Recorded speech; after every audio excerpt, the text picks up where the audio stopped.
perspective will be Major General Simmons, who will offer his perspective on leadership. I've asked General Simmons to come up and share some things, some takeaway with you. So the first one will be Major General Simmons. Got some intro music for Major General Simmons? Crank it up. I want to hear the music when the general comes up here. We're going to liven this crowd up. We got the Methodist crowd. I want the Baptist crowd. All right. Thank you, sir.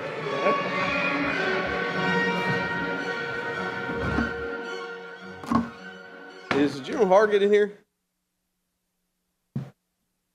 You know, they asked me what I wanted to play for music, and I said Rocky Top, so I saw that didn't happen.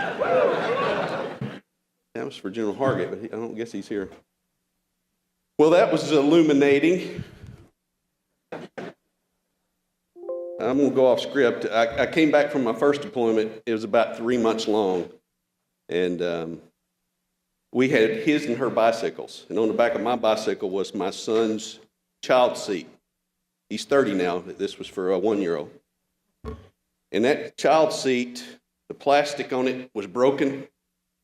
The struts going down were bent, and it had just been beat to hell.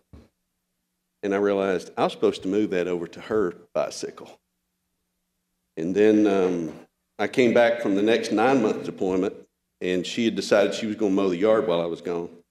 And the lawnmower looked like it had been beat up with a sledgehammer.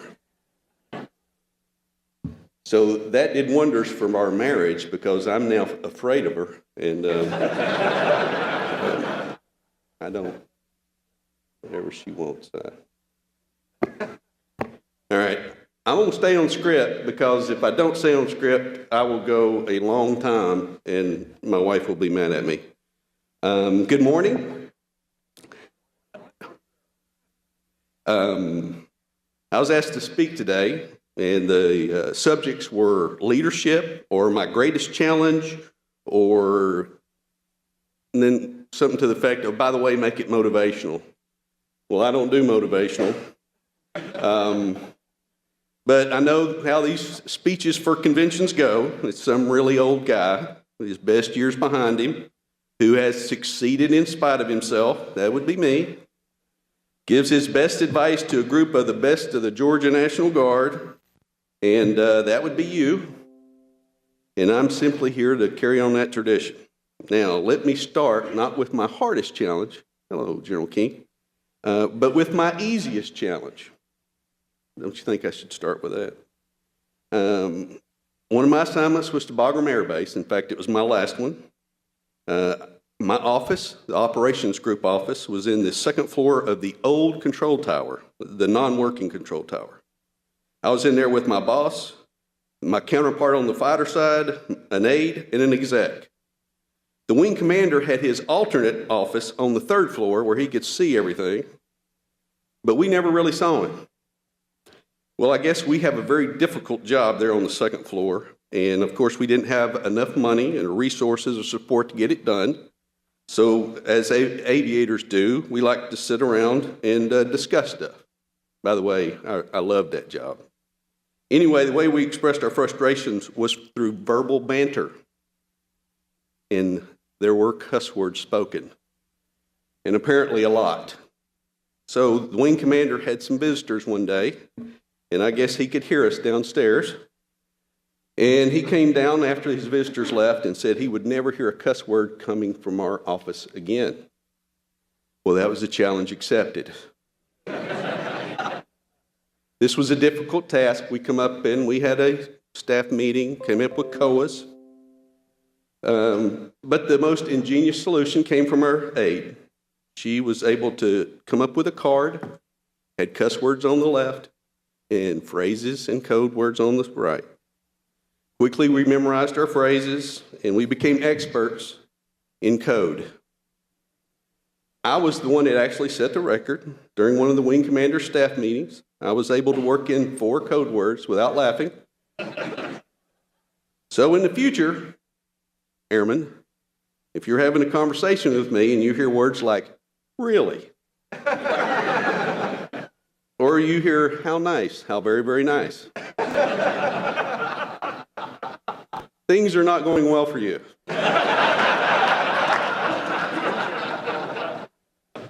Have you heard me say those words before? Now you know.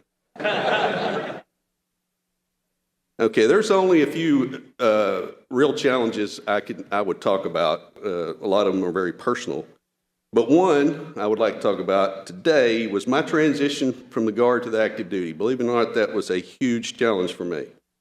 One of my first Guard bosses, and I'm going to call him Opie, but that's not his real name, Opie decided it was his job to take the square active duty corners off of me as quick as he could.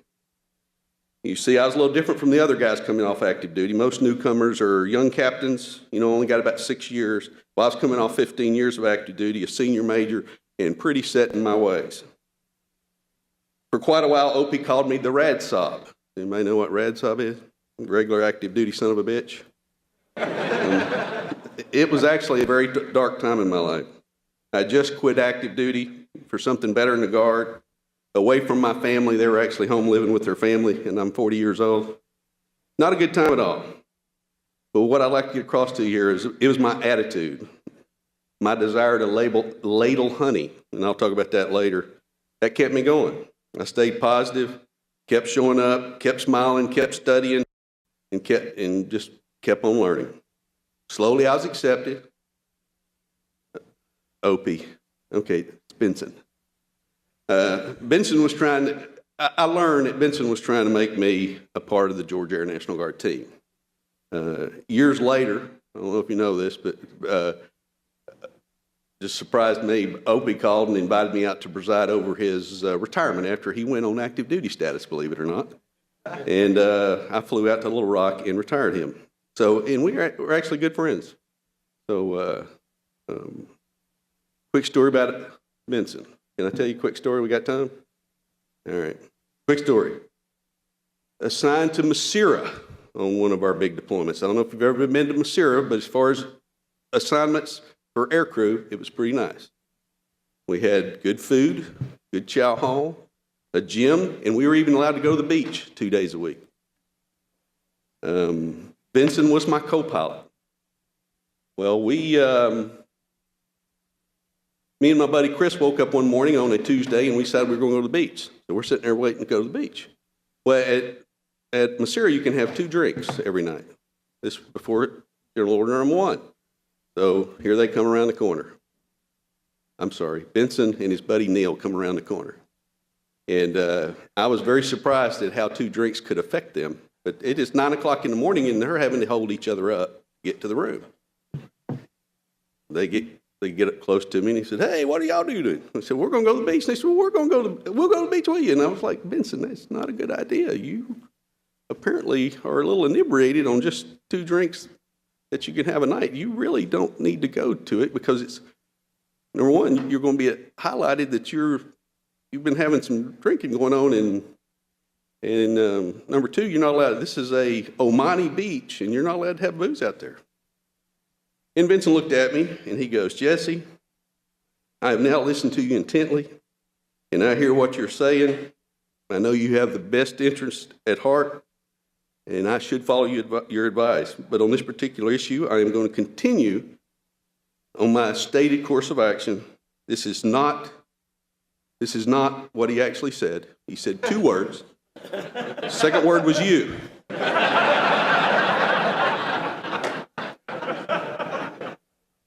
So this continued.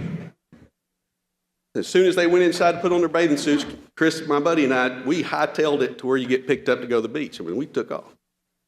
Well, you go off the American side of the base, you go into the Omani beach area, and they control it. It's Omani guards, all of it. You can't have booze off the base. You can't have, and here comes Benson and Neil, and they've got this cooler. And there's no, so, I said, "Benson, you don't need to get on this vehicle. I mean, you don't need to be carrying that cooler. You don't need, I just went on and on. You do not do this." And he goes, "Jesse, I have now listened to what you've intently, and I hear what you're saying. And I know you have the best interest in heart, but on this particular issue, I choose to ignore you." That went on the rest of the day.